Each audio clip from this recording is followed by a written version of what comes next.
Hello and welcome back. Well, it's version 3.8 and Durandal has been released alongside with her equipment and alongside a couple new, well, I think it's only one new pre-arm, we will see. Well, I will start with Durandal since she is pretty much one of the most expected characters that is so far released in Honkai. And okay, well, we have Gloria and we have pre-unleashed. Alright, well, we will start with Gloria. And let's see what, well, of course, I'll be covering her skills, her weapon and her gear, as I do always. Well, aesthetically speaking, yeah, definitely a good looking character. They kept the aesthetics from the beta, that is something that I like. And well, let's start with the character profile. Well, Valkyrie Gloria, on the graph we can see that she is quite good at DPS and high burst, medium control, easy to play, zero support and almost no survival. Close range, 5 DPS, 5 damage dealer, alright, charges at enemies to attack, interesting.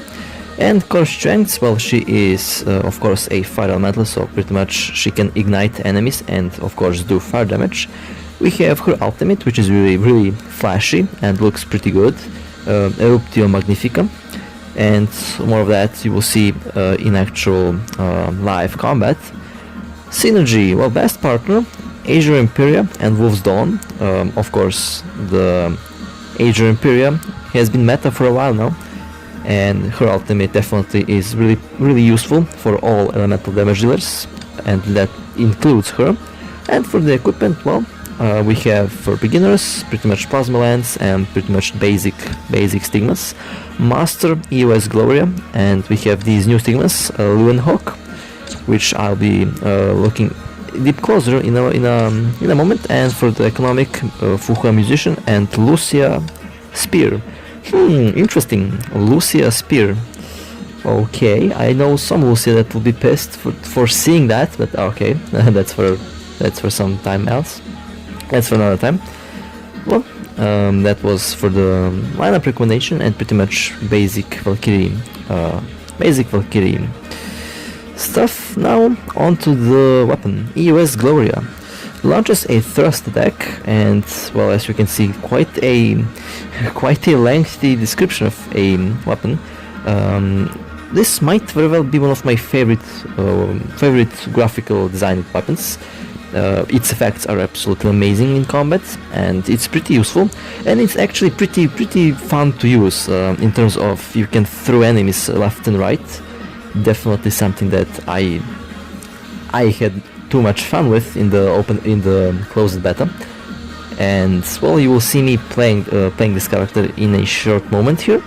Definitely the attacks of the overall stats of this weapon are really good, and definitely a interesting choice for the character, or should I say the best choice, of course. And overall, you will see me pretty much throwing enemies left and right with this spear. It's too much fun. And well, we have the Leeuwenhoek stigmas.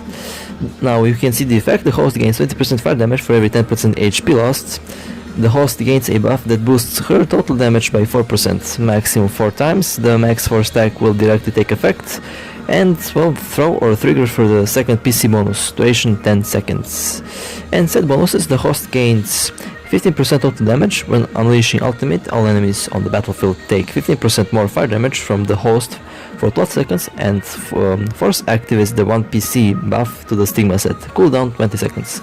And the 3P set, the host gains 2% total damage reduction each time she ignites an enemy, stacks up to 15 times, effect lasts until the battle ends, and of course the Relive equip bonus auto triggers the 2PC. And something that I'll be talking about this bit in a moment. Second skill, the host gains 20% total damage, ultimate evasion boosts her fire damage by 20% for 10% cooldown. And third one, the host gains 20% fire damage, the host switch entry and attack against ignited enemies boosts her total damage by 25%. And cooldown 10 seconds. Well, something that is unique, or should I say something that's been a trend for the game, is that each of these characters, each of these Valkyries, will pretty much have the signature gear with some effects that are pretty much specific for that Valkyrie. is pretty much something that I am personally not a fan of, because that pretty much limits the creativity of players. I pretty much like when the stigma has a universal effect, when the stigma can be applied to a variety of characters of the same DPS spectrum or of the same DPS type. For example, physical damage stigmas for God Kiana, if they were applicable for any other character, they would be amazing, for example. That's just one example. Well, here we have you can see the basic combo chart. It's a basic 5 combo attack. Now the ultimate will leap towards the target and pull in nearby enemies for a short duration, dealing 2 times 300% attack of physical damage plus 2 times 300% of fire damage. Then hurl a massive lance to further deal 500% of attack physical damage plus 1800 attack of fire damage. And inflicts quantum implosion on QA enemies and guarantee a aura ignis covering the entire field, where basic attacks recover twice the resolve and character gains high ignore interrupt for 15 seconds. And of course activation 100 SP. Like I said, this ultimate is extremely flashy. You will see me pretty much enjoying her ultimate a lot, and I think this might very well be one of the best designed ultimates. You will be surprised by the frame rate as well. You know, I pretty much have some high standards for the frame rates. That's because I come from a PC gaming perspective, and more of that when we play. Now this is the charge attack. Well, again she has a charge attack, not surprising, and her charge bar is called Resolve. Her maximum is 240 Resolve, and you activate it by tapping and holding the attack button. And this pretty much is one of, again, my favorite charge attacks, and mostly because you can impale enemies with the spear, and then you can throw them left and right. And again, pretty simple to use. Don't be scared by the enormous description. It is pretty much really easy to use. You can use it pretty much in the before the ultimate, or should I say in the normal combat. When the bar is full, you can use it as a normal charge attack. And when you pop the ultimate, you can use her to send some spears flying towards the enemy. That will deal fire damage, of course. And of course they stack. At least that's I've noticed. They stack up to 10 times, and each of these stacks pretty much increases the fire elemental damage and physical damage, which is really good, really interesting. And we can definitely see a trend, or should I say definitely we can see a tactic with this character. Pretty much you should use the charge attack whenever you like. Again, the best way to use the charge attack is after the ultimate. Of course you can use it before the ultimate. I use it pretty much whenever I can, mostly because I can pretty much sometimes impale the enemies on them, and then I can throw them left and right. Pretty much what I love this character for that. Like, if this might very well be one of the most unique charged animations and charge attacks so far that we had in the game, and that's a good thing. Like I said, I support new stuff and I support overall creativity. Alright, well, this is, let's see, quick evade. Yeah, this is the evasion, and it can be performed twice in a row, and this will be interesting to see how it works. Pretty much the twice in a row evasions, that trend started with Herrscher the Void. She pretty much could evade twice upon entering Herrscher mode, and of course the passive skill, pretty much classic fire elemental damage buff, and pretty much classic damage character overall. Okay, well, I guess it's time to play this character out in these stages over here. Now let's see how this will work. Well, you might know I did play the 3.8 original CN version, and I did pretty much have the chance to play this character really early on. And you can pretty much watch these videos. They are pretty much left on the channel, and I pretty much have some really good knowledge for the character, and I will pretty much show some common mistakes and also some common problems that so far I have seen in 3.8 so far. Like, this is like the first normal tutorial. As you can see, you will pretty much get to know her basic attack, you pretty much get to know this. This is my favorite, when you throw them left and right.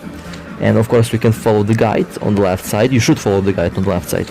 Now, this is the point where it can be kind of confusing. It will pretty much show you this and how you should do it, and of course you should go for that. Now, here is the little problem. Here you should pretty much wait for the enemy to attack you before you pretty much dodge. And as you can see, the game kinda didn't show and explain that really well, because you still can pretty much dodge, like you see me dodging, right? And the game counts the dodge as successful. But you should dodge when when the zombie is attacking you. So keep in mind, dodge when the zombie is attacking you, or else you will not complete this tutorial pretty much. Of course, you can skip the tutorial, but I pretty much advise that you don't skip the tutorial. And also, here what you should do, you should wait for the zombie to attack, and then you dodge, and then you attack, and then you wait for the dodge, and then you dodge again, and then you attack. Sounds confusing, but in a moment here I will pretty much do it properly. So you pretty much dodge and don't attack immediately. You should wait for the zombie to attack you again, and then dodge again, and then attack again. That's pretty much how you should do it, and this is the proper way. And then dodge, and then you attack again. Simple, but it can be confusing due to the, I guess, weird way the game pretty much explained it, so I'm just here to point that out. And okay, this was the ultimate, pretty much covered it, pretty much simple to use, really simple to use. And here you can pretty much continue to fight this thing and train, or you can pretty much go to the zone here and exit stage. I'll exit stage since we have another stage to play. And well, as you can see, pretty fun to play character. I pretty much so far enjoyed. And in the end of the video I'll pretty much say my conclusion about if you should pull for the character or if you should save.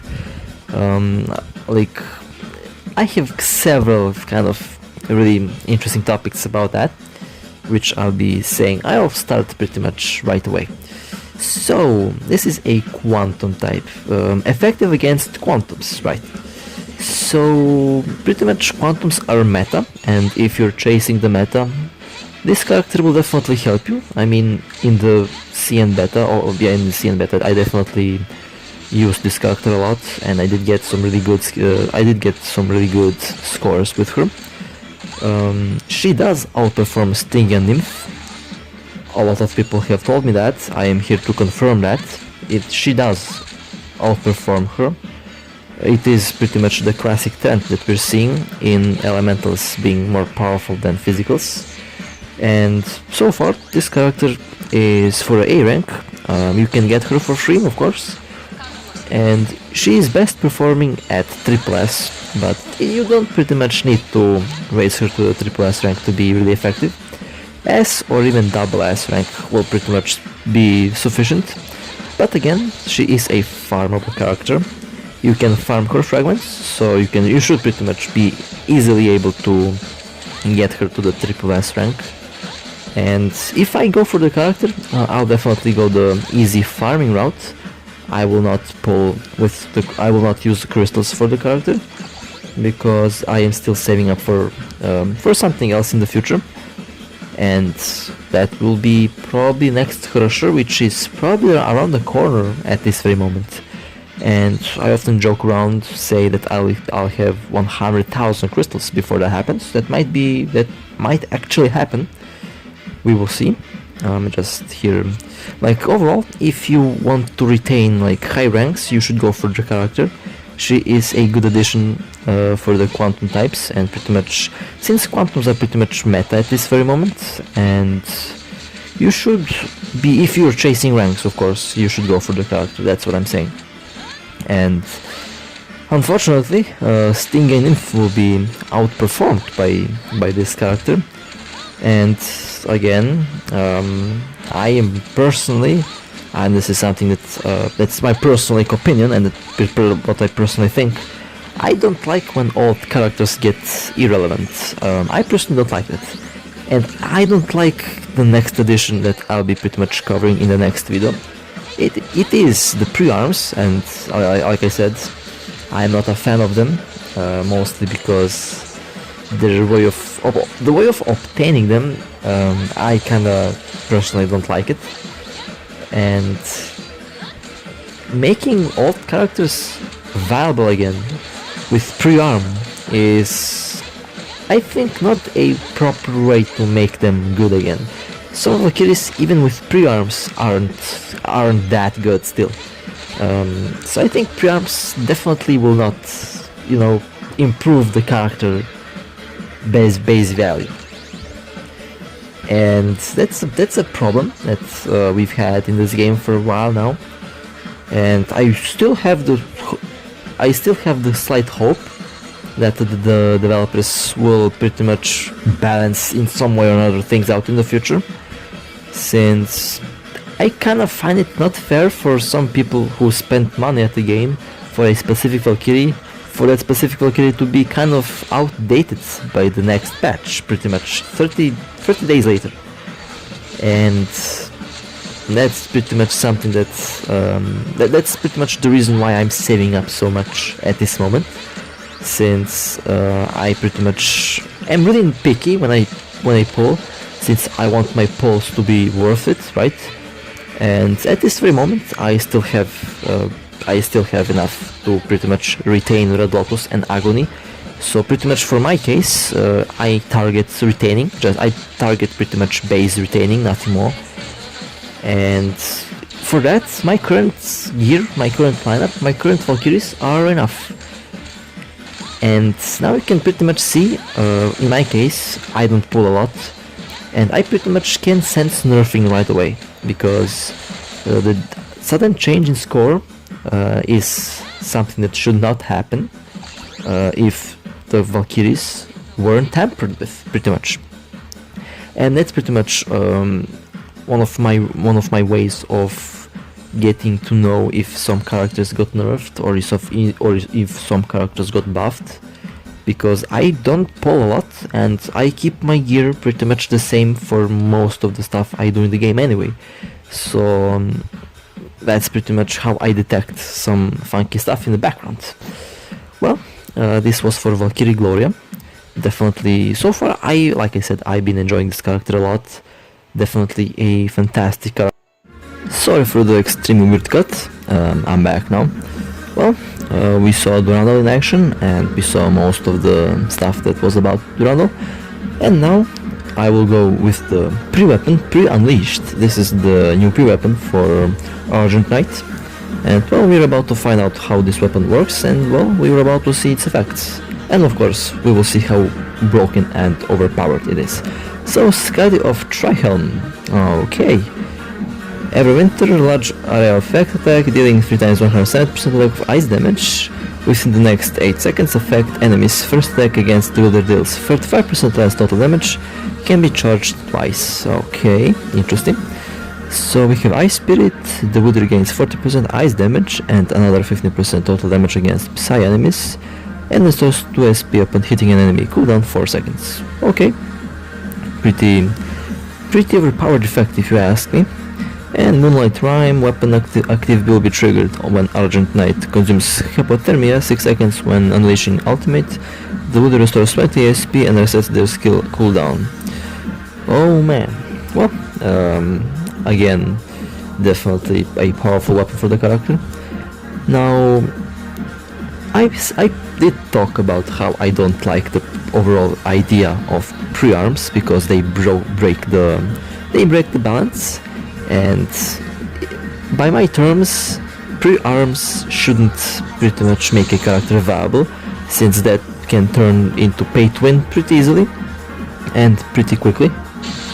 So if you ask me, having pre-arms as a viable solution to make old characters viable again, that's a big no, and that's a big step not in the right direction.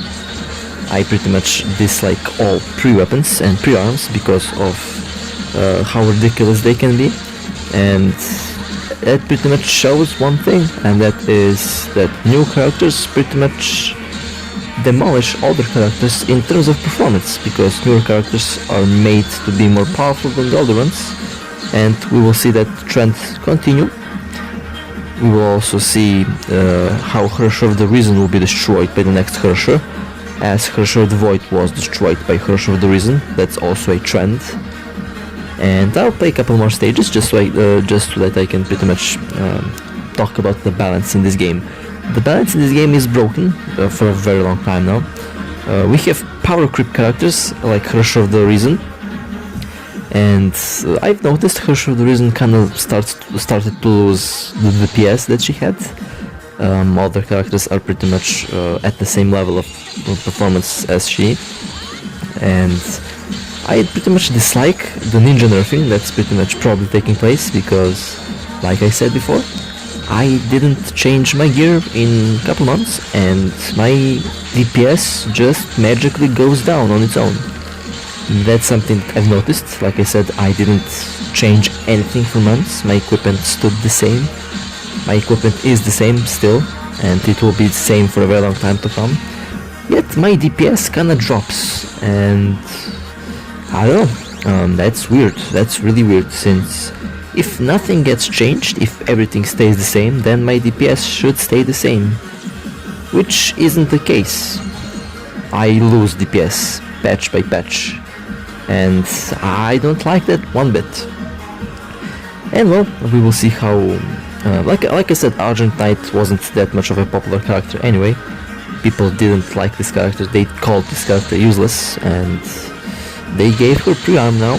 Again, pre-arm that will make her, again, it will make her viable, but it's not a viableness that a lot of people can afford, or a lot of people will, and it's not something that a lot of people actually will go for. Depends, if you were a whale, or if if you paid money, then you will pretty much enjoy this, but if you're free to play, then I don't know. All I'm saying, I am not a fan of pre-arms. It's not a viable solution to pretty much restore power in old characters, and I don't like where this pre-arm stuff is going, because it's just not good. Well, I think it's time. Yeah, it is time to wrap things up. So Durandal pretty much is the new character is pretty much good. I like that character a lot, and overall, if you want to retain, or if you're chasing scores, then you should go for Durandal. But if you're just aiming to retain, then you can go for her, but it's not necessary to have her. Well, with that being said, I hope you enjoyed. It was my pleasure to play this for you, and well, I will see you next time. Take care.